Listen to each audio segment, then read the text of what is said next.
Mulai. Assalamualaikum warahmatullahi wabarakatuh. Selamat pagi anak-anakku semuanya.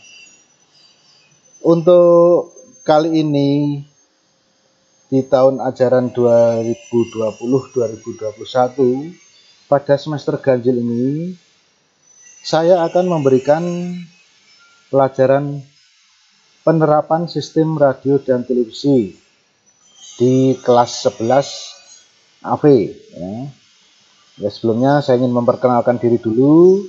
Nama saya Agung Budi Cahyono ya biasa dipanggil Pak Agung ya. Jadi nanti untuk semester ini saya akan memberikan pelajaran tentang penerapan sistem radio dan televisi.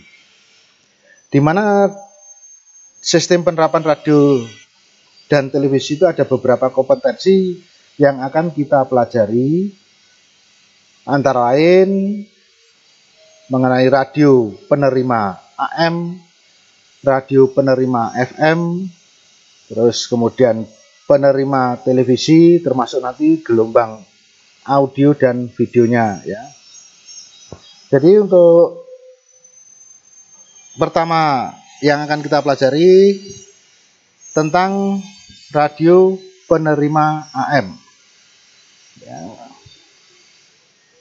Untuk radio penerima AM, tujuan kita untuk mempelajarinya yaitu memahami prinsip kerja radio penerima AM tersebut, yaitu amplitudo modulasi. Itu penerima AM itu penerima amplitudo modulasi. Ya. Di mana nanti sistem pemodulasiannya yaitu pada amplitudonya. Jadi secara gambaran untuk penerimaan dari pesawat penerima radio nanti yang pemodulasiannya melalui gelombang amplitudo ya, kemudian dipancarkan dari anten pemancar stasiun radio.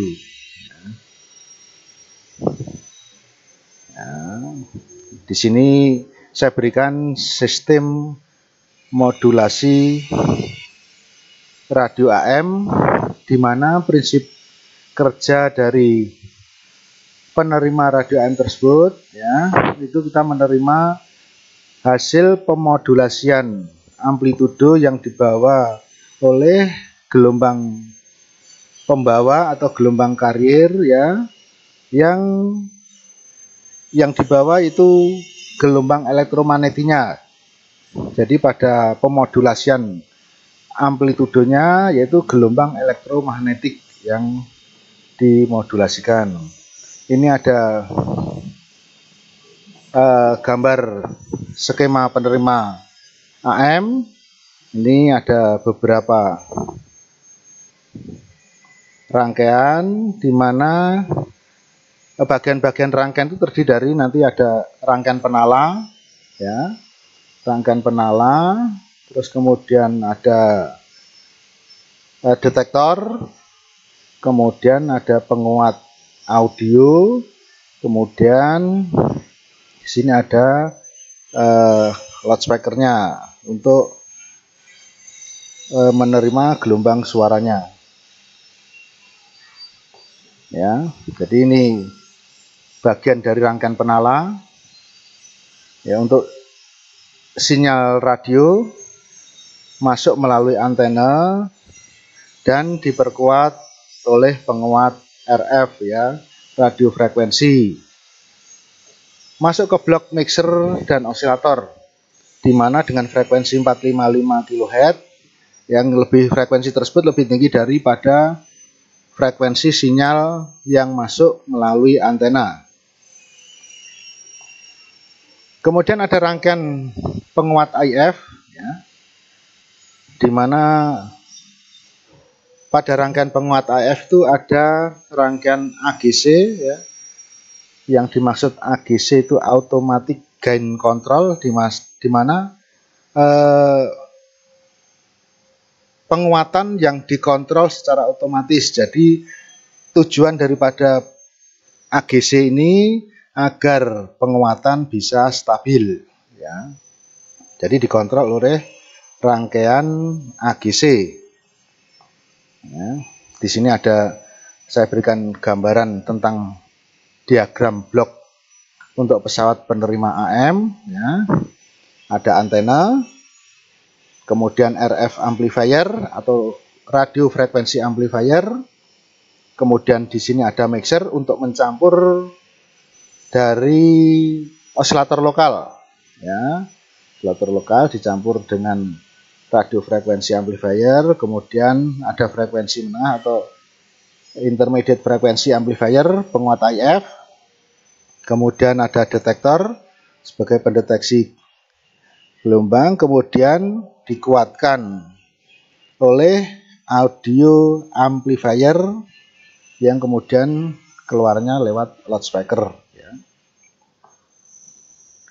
Untuk rangkaian detektor di sini yang saya berikan gambaran sedikit tentang adanya gulungan transformator primer IF ya, T3, kemudian menerima sinyal IF termodulasi dari penguat IF terakhir ya. Nanti bisa kita pelajari lebih lanjut untuk rangkaian detektor ya.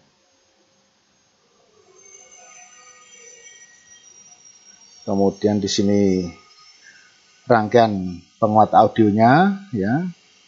Di sini ada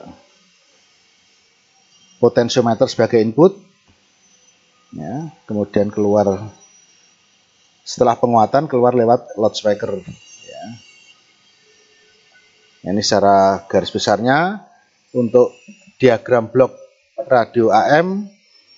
Ini antena, RF amplifier, kemudian dicampur rangkaian mixer, lokal osilatornya di sini, kemudian ada BPF, band pass filter, kemudian IF amplifier, ada 2 kali penguatan pada rangkaian IF-nya, kemudian detektor, kemudian rangkaian output ya.